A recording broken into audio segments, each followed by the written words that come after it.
अस्सलाम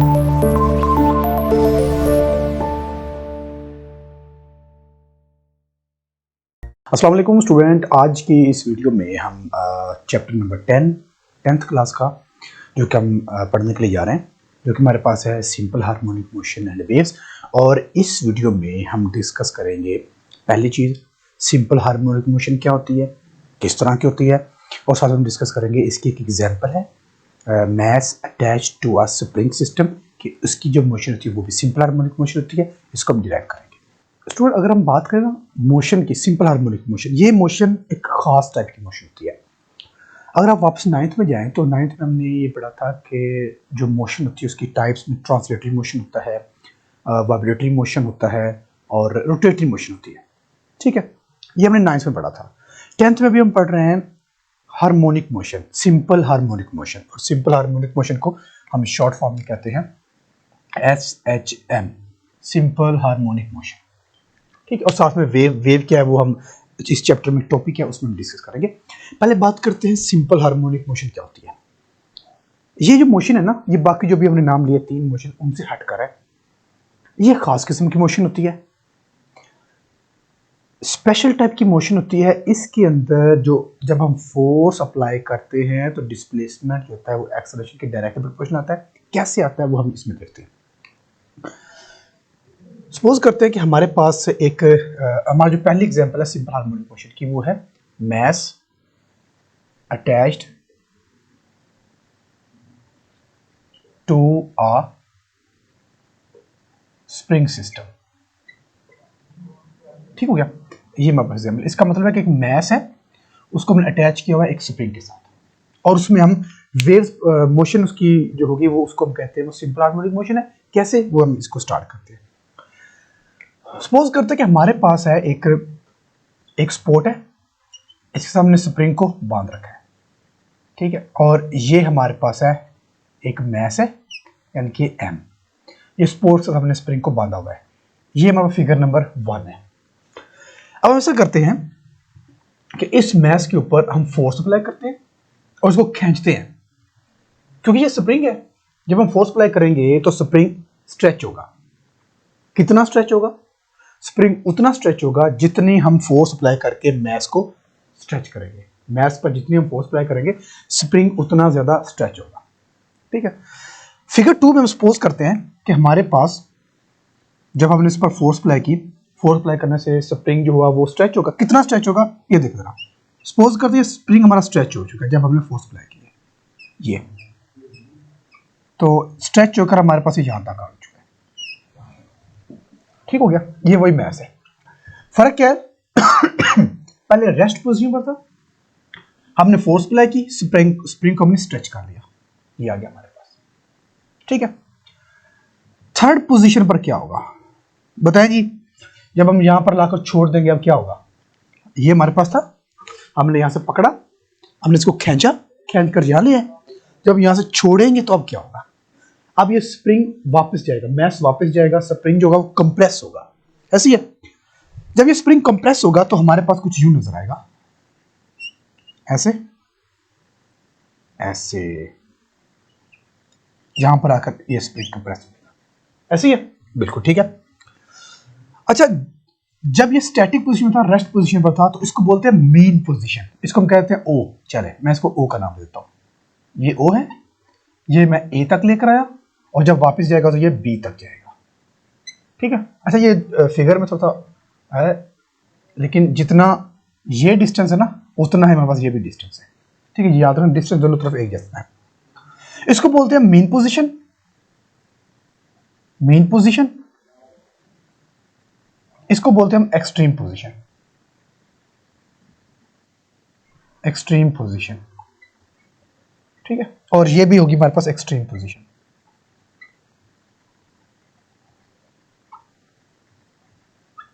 ठीक हो गया, चले। अच्छा, एक हम पढ़ते हैं हुक्स लॉ। आपने 9th में पढ़ा होगा। हुक्स लॉ क्या होता है? हुक्स लॉ ये कहता है कि जितना 9th की बात मैं बता रहा हूं, जितना हम स्ट्रेस अप्लाई करते हैं स्ट्रेन उतना ज्यादा प्रोड्यूस होता है।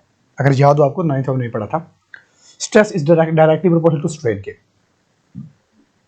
अगर हम इस केस में बात करें हुक्स की, तो हुक्स ये कहता है कि जितनी हम फोर्स अप्लाई करेंगे डिस्प्लेसमेंट उतना ज्यादा होगा। डेफिनेटली ये क्लियर सी बात है, जितनी हम इस पर फोर्स अप्लाई कर रहे हैं ना उतना ये स्ट्रेच होगा, उतना डिस्टेंस कवर होगा।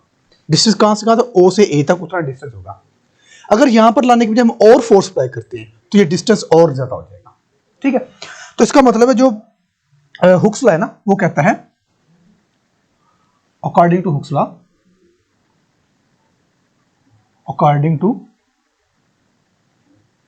हुक्स लॉ फोर्स जो होगी वो डिस्प्लेसमेंट के डायरेक्टली प्रोपोर्शनल होगी।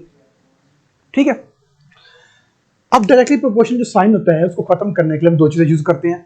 कौन कौन सी, याद रखना है कि इक्वल यूज करते हैं और एक कांस्टेंट यूज करते हैं। तो फोर्स इक्वल के एक्स, और साथ में माइनस अपीयर होता है। अब ये माइनस किस लिए, माइनस का मतलब ये होता है, देखिए हमने फोर्स अप्लाई की, हमने इसको खींचा यहां तक लेकर आए, फोर्स की डायरेक्शन ये थी, डिस्प्लेसमेंट इस डायरेक्शन में कवर हुआ। लेकिन जब यहां पर हम लाकर अभी हमने पकड़ा हुआ है, फोर्स अप्लाई है, छोड़ा नहीं अभी तक, डिस्प्लेसमेंट इस डायरेक्शन में था। जब यहां से हम, अब एक्चुअल में इसमें टेंडेंसी है वापस ओ पर जाने की, जब हम इसको ए पर लेकर आए इसमें टेंडेंसी है वापस ओ पर जाने की। इसका मतलब है कि जो हमने फोर्स अप्लाई की है वो डिस्प्लेसमेंट के रिवर्स डायरेक्शन में होगी। ठीक है,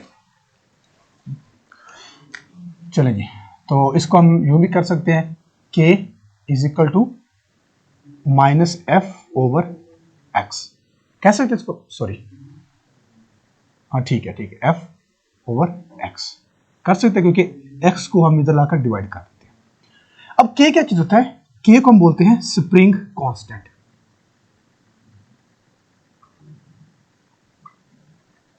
k को हम बोलते हैं स्प्रिंग कांस्टेंट। ठीक है, ये भी क्या बताता है, स्प्रिंग कांस्टेंट हमें बताता है किसी भी स्प्रिंग की स्टिफनेस को। एक बॉल पेन होती है ना जिसे आप लिखते हैं, उसके अंदर छोटा सा स्प्रिंग होता है, वो बहुत नाजुक सा होता है, नरम सा होता है। आप उसको यूं करें तो वो टूटेगा तो खैर नहीं, वो स्ट्रेच हो जाएगा बहुत जल्दी। एक स्प्रिंग होता है जो गाड़ियों के टायर में लगा होता है, टायर के ऊपर शॉक अब्जॉर्बर जिसको बोलते हैं, एक स्प्रिंग वहां पर होता है, वो थोड़ा सख्त होता है। जो ट्रकों में, ट्रक बसेस में लगा होता है वो और ज्यादा सख्त होता है। ठीक है, तो ये जो सख्तपन होता है ना, इसको स्टिफनेस, जो के कांस्टेंट होता है ये हमें वो बताता है कि वो स्प्रिंग कितना सख्त है या कितना नरम है। ठीक है, अगर के की वैल्यू ज्यादा है, के की वैल्यू बहुत ज्यादा है, तो इसका मतलब है कि हमारे पास जो स्प्रिंग है वो उतना ज्यादा स्टिफ है। ठीक है, अगर के की वैल्यू हमारे पास बहुत ज्यादा है ना, मतलब सपोज करते हैं कि हमारे पास दो स्प्रिंग है, एक स्प्रिंग में जो के की वैल्यू है सपोज वो 10 आ रही है, एक स्प्रिंग में के की वैल्यू हमारे पास 5 आ रही है, तो ये हमारे पास ज्यादा वैल्यू है, तो इसका मतलब ये स्टिफ होगा। स्टिफ मतलब सख्त होगा। कम वैल्यू है, इसका मतलब ये सॉफ्ट होगा। सॉफ्ट मतलब नरम होगा, कम स्टिफ होगा। ठीक है, तो के की वैल्यू एक्चुअली हमें बताती है स्प्रिंग की स्टिफनेस के बारे में। ठीक है, stiffness of spring,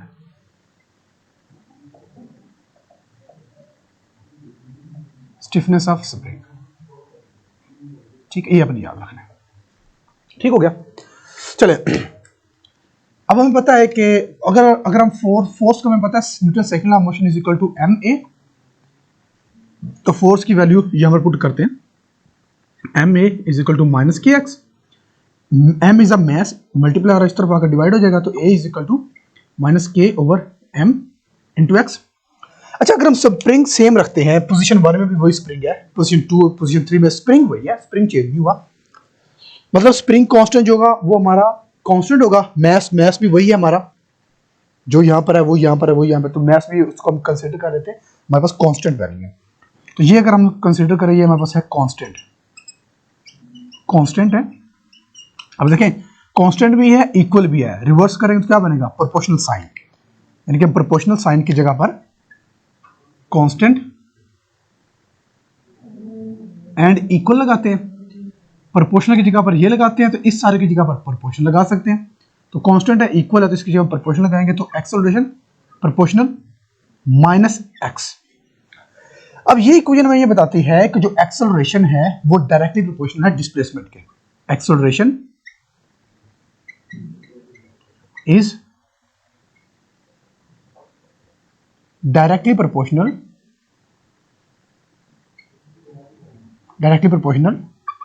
to the displacement. एक समय ये बता रही है, तो जो साथ माइनस साइन है ये मैं ये बता रहा है कि जो एक्सेलरेशन है उसकी डायरेक्शन और एक्सेलरेशन की वजह से जो डिस्प्लेसमेंट प्रोड्यूस हो रहा है उसकी फोर्स अप्लाई करने से जो डिस्प्लेसमेंट प्रोड्यूस हो रहा है, इस इन दोनों की जो डायरेक्शन है वो रिवर्स है, वो उल्टा है। And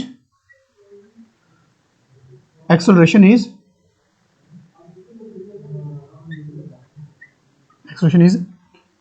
toward mean position.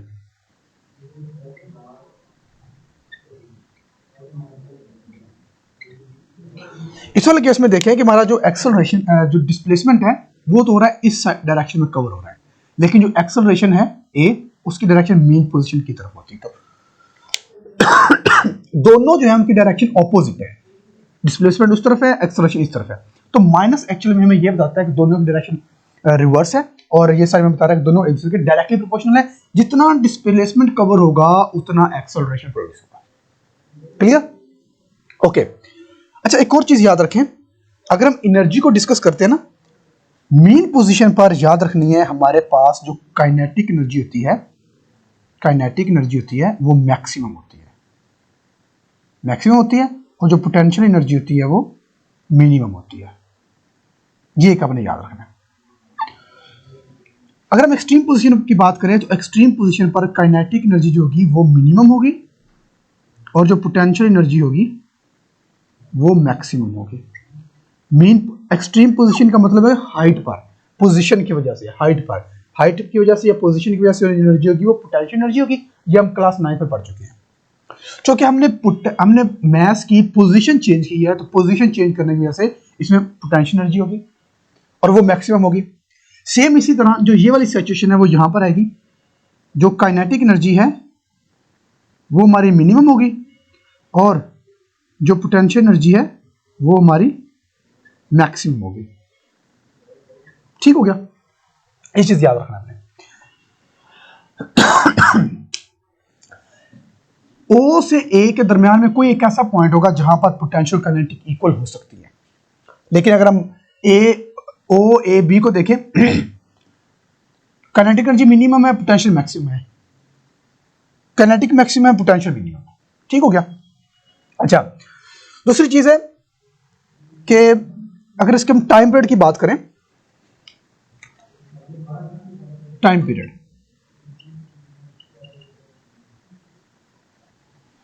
इस जो हमारे पास मास स्प्रिंग सिस्टम है, टाइम पीरियड का फॉर्मूला हमारे पास होता है T = 2 pi m/k।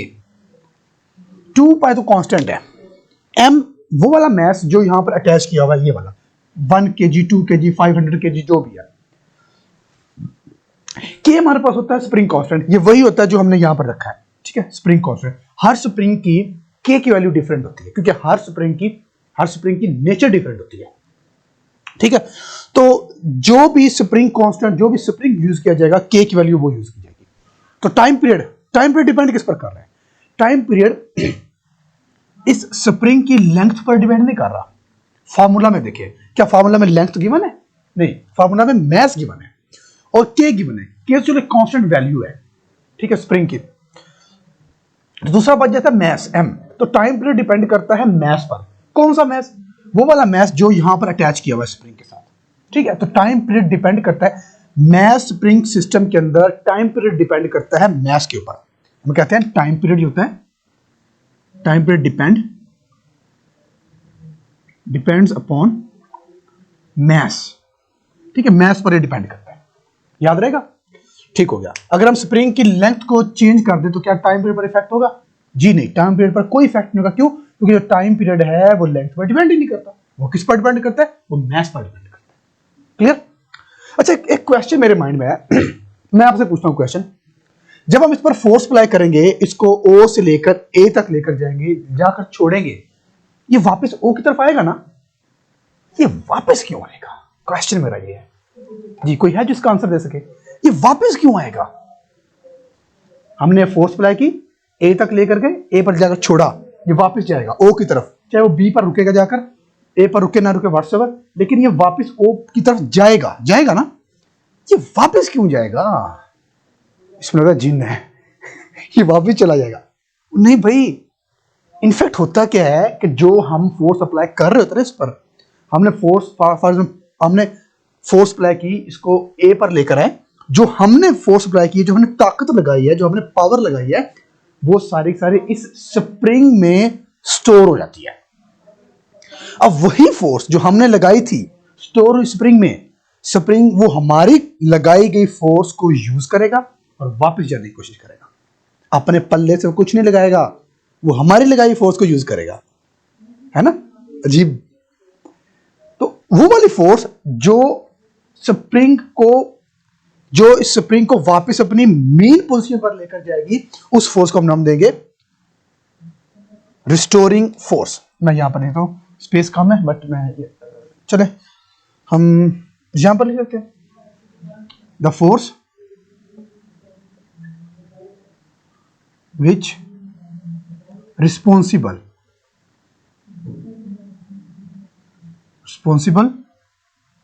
to come back mass to its main position, उसको हम बोल देते हैं is called restoring force। ठीक है, ये पुश भी हो सकती है, पुल भी हो सकती है, कोई भी फोर्स हो सकती है। पुशिंग या पुलिंग फोर्स, जिसकी वजह से मैस अपनी वापस मेन पोजीशन की तरफ आएगा, उसको बोल देंगे रिस्टोरिंग फोर्स। और रिस्टोरिंग फोर्स कहां से आएगी? ये हमारी लगाई गई फोर्स को यूटिलाइज करेगा। ठीक हो गया? अच्छा, एक और चीज याद रखें, जब हम फोर्स लगाकर इसको ए पर लेकर जाएगा ना, छोड़ेंगे, ये वापस ए की तरफ आएगा, ओ की तरफ आएगा। याद रखना है, ये ओ पर स्टॉप नहीं होगा, ये ओ को क्रॉस करके बी पर चला जाएगा। फिर बी से जब वापस ओ की तरफ आएगा ना, तो ये ओ पर रुकेगा नहीं, ये ए की तरफ चला जाएगा। फिर ए पर जब पहुंचेगा तो फिर वापस आएगा ओ की तरफ, लेकिन ओ पर रुकेगा नहीं, वापस बी पर चला जाएगा। तो ये ऑसिलेट कर रहा है, ये इस तरह, ये आगे पीछे भी हो सकता है, ये ऊपर नीचे भी हो सकता है। तो ये ऑसिलेट कर रहा है, इसको बोलते हैं वेव, इसमें वेव प्रोड्यूस हो रही है, ऑसिलेशन कर रहा है। ठीक है? अच्छा, अगर हम बात करें ना इसकी ए पोजीशन की, तो पॉइंट ए पर जो इसकी वेलोसिटी होगी ना, वो 0 होगी। Velocity is 0। ठीक है? ओ पर क्यों नहीं रुकेगा? क्योंकि ओ पर जो इसकी वेलोसिटी होगी मैक्सिमम होगी वो। ठीक है? अगेन, जो बी पॉइंट पर आकर रुकेगा, रुककर फिर वापस ओ की तरफ जाएगा। क्यों? क्योंकि इसकी वेलोसिटी होगी 0। ठीक है? तो ओ पर क्यों नहीं रुकता? क्योंकि ओ पर जो वेलोसिटी होती है वो मैक्सिमम होती है, वेलोसिटी मैक्सिमम होती है। मैक्सिमम वेलोसिटी होने की वजह से हमारा जो ऑब्जेक्ट होगा, हमारा जो मैस होगा, वो ओ पर नहीं रुकेगा, क्योंकि वेलोसिटी ढेर सारी है, वो बी की तरफ जाएगा, बी पर रुकेगा। ये एक्सट्रीम पोजीशन है, ये बिल्कुल वैसी है जैसे मैंने बात की, जब हम किसी ऑब्जेक्ट को वर्टिकल अपवर्ड फेंकते हैं तो कुछ हाइट पर जाकर वो स्टॉप हो जाता है। स्टॉप होने का मतलब है उसकी वेलोसिटी 0 हो जाती है। तो बिल्कुल उसी तरह एक्सट्रीम पोजीशन पर इसकी वेलोसिटी 0 हो जाएगी, और इस एक्सट्रीम पोजीशन पर भी इसकी वेलोसिटी 0 हो जाएगी। मैक्सिमम होगी इसकी मेन पोजीशन पर। अब एक चीज जरा नोट करें, मेन पोजीशन पर velocity maximum, kinetic energy maximum, लेकिन पोटेंशियल मिनिमम। एक्सट्रीम पर आए, velocity 0, kinetic energy 0, potential energy maximum. Same इसी तरह ये वाला। ठीक है? ये आपने याद रखना है। और इसके अलावा जो इसका टाइम पीरियड है, ये अपना फॉर्मूला याद रखना है। टाइम पीरियड इसका डिपेंड करता है मैस पर। किस पर डिपेंड करता है? मैस पर, लेंथ पर डिपेंड नहीं करता। तो ये था हमारा आज का टॉपिक, जिसमें हमने डिस्कस किया है mass attach to a spring system, जो कि सिंपल हार्मोनिक मोशन की एक स्पेशल टाइप है, एक स्पेशल एग्जांपल है। सिंपल हार्मोनिक मोशन की डेफिनेशन क्या होती है वो हम नेक्स्ट लेक्चर में पढ़ेंगे। और इसके साथ साथ एक चीज और याद रखें, हमारे पास की ना स्प्रिंग हार्मोनिक मोशन की 3 एग्जांपल हैं। एक हमारे पास mass attach to spring system है, एक हमारे पास बॉल एंड बॉल सिस्टम है। हम लिख देते हैं यहाँ पर, ये हमारे पास ए है, और बी जो हमारे पास है वो है बॉल एंड बाउल सिस्टम। ठीक है? और जो सी है वो हमारे पास है सिंपल पेंडुलम। ठीक है? हमारे पास 3 एग्जांपल है। तो एक एग्जांपल हमने इस लेक्चर में कर लिया, बाकी जो 2 एग्जाम्पल है बी और सी, वो इंशाल्लाह अपने नेक्स्ट लेक्चर में करते हैं। ठीक हो गया। अगर इस लेक्चर में आपको कोई प्रॉब्लम है तो आप पोर्टल से पूछ सकते हैं। Thank you.